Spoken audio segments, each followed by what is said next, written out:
Hi there, Dr. Scott Martin here. If you've watched the last 3 videos, you will now know the difference between different types of ovarian cysts, ones that you can ignore and ones that you should pay attention to. You'll also be aware of the differences between polycystic ovaries and polycystic ovarian syndrome.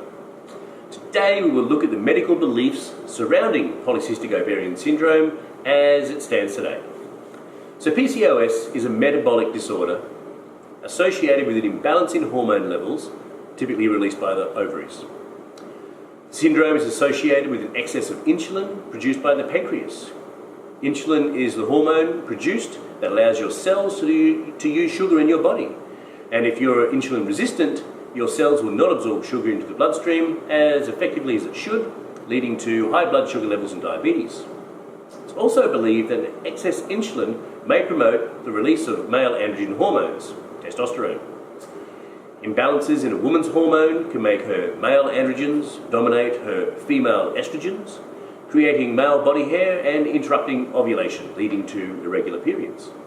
Now, this is caused because the egg has not been released from the follicle, and the ensuing cascade of hormones that normally lead to fertility or menstruation isn't present.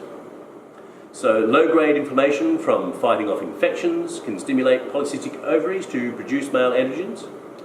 But PCOS does not have a hereditary link to it. Researchers are looking into genes that may be responsible. However, lifestyle factors that are typically passed down from the parents are more likely to be the culprit. So what can be done to combat PCOS? The number one therapy: weight loss. Losing 5 to 10% of your weight has been proven to resolve PCOS in many women who are overweight and return a menstrual cycle back to normal function. For women who don't have 5 to 10% of their body weight to lose, or can't lose that much regardless of how they try, there are other options. For women who need to lose much more than 10%, you know where to start now. Weight loss is by far the safest and smartest treatment for PCOS. It's perfectly natural, completely good for you and your health. If you want to speed things up, here are some further options. Number 2 therapy: Chinese herbal medicine.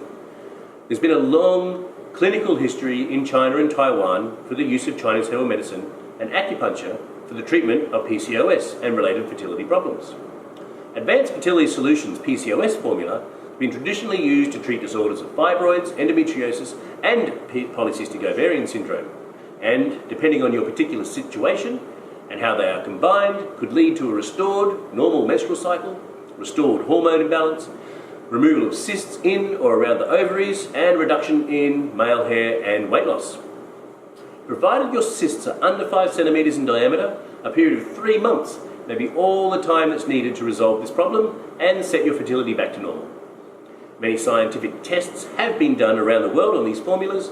However, the rigorous models for scientific research are loosely followed in some circumstances, leading ultimately to the conclusion that it may be effective in some circumstances, but more research should be done to confirm these results. Number 3 therapy: supplements made by the pharmaceutical companies. Some vitamins have been scientifically tested to have an impact on the various imbalances present in a woman's body when she has PCOS, but trying to find actual evidence from scientific trials is difficult to find.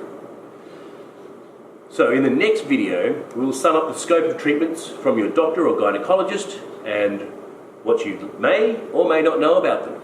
I'm Dr. Scott Martin. Thanks very much for watching.